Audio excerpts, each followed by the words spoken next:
সংস্কারের অভাবে দুর্ভোগে বাড়ছে রাজবাড়ীর চৌকোড়া ও পাবনার নাজিরগঞ্জ নৌরুটে। যাত্রীরা বলছেন, দক্ষিণাঞ্চলের সাথে উত্তরাঞ্চলের যোগাযোগের সবচেয়ে মাধ্যম এই নৌপথে 2 বছরের উন্নয়নের ছোঁয়া লাগেনি। কমেছে যাত্রী সেবার মান। এছাড়া নাব্য সংকটে ভোগান্তি তো বাড়ছেই। যদিও ঘাট কর্তৃপক্ষ বলছে, খনন কাজ চলছে, খুব দ্রুত ঘাটটি পুরোপুরি সচল হয়ে যাবে। মেহেদী হাসানের তথ্য ছবিতে প্রতিবেদন। দক্ষিণাঞ্চলের সাথে উত্তরাঞ্চলের যোগাযোগের সবচেয়ে সহজ মাধ্যম রাজবাড়ীর চৌকুড়া ও পাবনার নাজিরগঞ্জ নৌপথ। অথচ সংস্কারের অভাবে এই পথটি এখন বেহাল।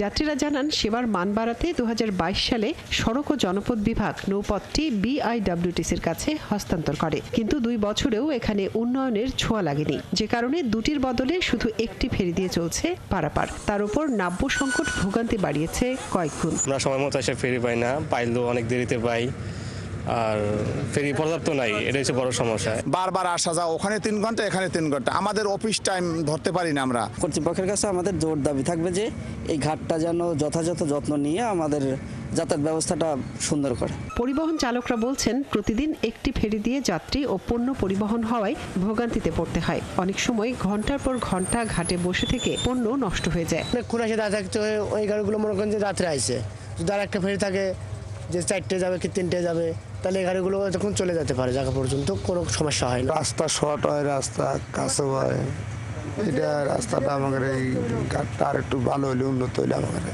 সুবিধা হয়। দীর্ঘদিন যাবত এখানে ড্রেজিং হয় না, যে কারণেই আমাদের চলাচলে বিঘ্ন ঘটতেছে।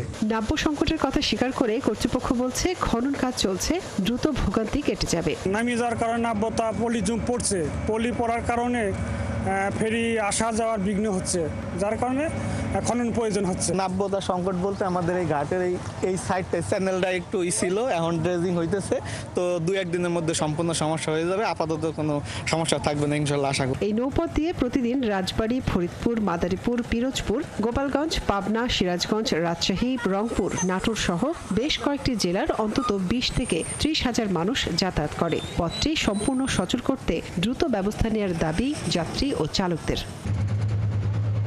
মনিরা কাজুরি, 71।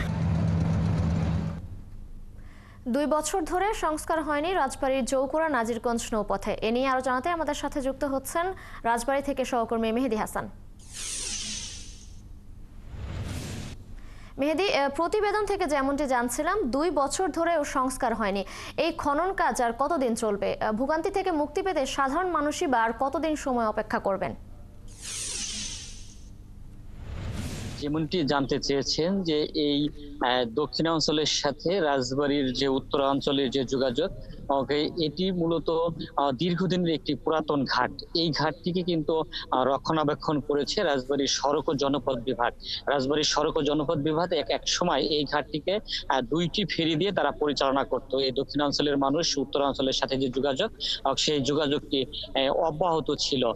সেই রোডসান হাইওয়ের যে ব্যবস্থা রয়েছিল, তারা কিন্তু সেই ঘাটটিকে সঠিকভাবে দেখভাল এবং পর্যবেক্ষণ তারা করতে না পারার কারণে এই ঘাটটিকে 2022 সালের নভেম্বর মাসে বিআইডব্লিউটিসির কাছে হস্তান্তর করে। বিআইডব্লিউটিসি এই উন্নত সেবার আর প্রতিশ্রুতি নিয়ে, উন্নত সেবার আর তারা যে প্রতিশ্রুতি দিয়েছিল, তারা বলেছিল যে এই ঘাটটিকে তারা ফেরি বৃদ্ধি করবেন এবং ঘাটের যোগাযোগ ব্যবস্থা উন্নত করবেন এবং যাত্রীদের পারাপারও নির্বিঘ্ন করবেন, যে কারণেই কিন্তু এই ঘাটটিকে তারা নিয়েছিলেন। তখন থেকেই বিআইডব্লিউটিসি এই ঘাটটি তত্ত্বাবধান করে আসছে এবং তারা শুরুর দিকে 2টি ফেরি দিয়ে ঘাট পরিচালনা করলেও এই ঘাটটি দীর্ঘদিন অবহেলায় পড়ে থাকার কারণে ঘাটটিতে তেমন আর জাঁকজমক নেই। এখন আর এই অঞ্চল দিয়ে তেমন লোকজন পারাপার হতে আসে না, এমনটি কিন্তু ঘাট কর্তৃপক্ষ আমাদেরকে জানিয়েছেন। তবে সম্প্রতি সময়ে যে সমস্যাগুলো হয়েছে, নদীতে পদ্মার পানি কমে যাওয়ার কারণে নাব্যতা সংকট দেখা দিয়েছে। ঘাটের কাছেই কিন্তু তীব্র নাব্য সংকট দেখা দিয়েছে।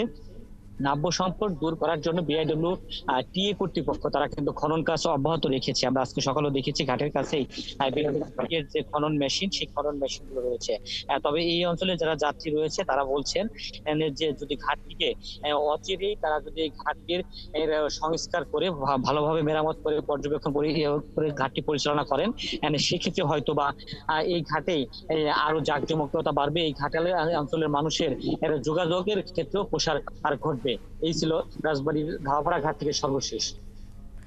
মেহেদী, ধন্যবাদ আপনাকে। রাজবাড়ী থেকে জানাচ্ছিলেন সংস্কারের খবরাখবর।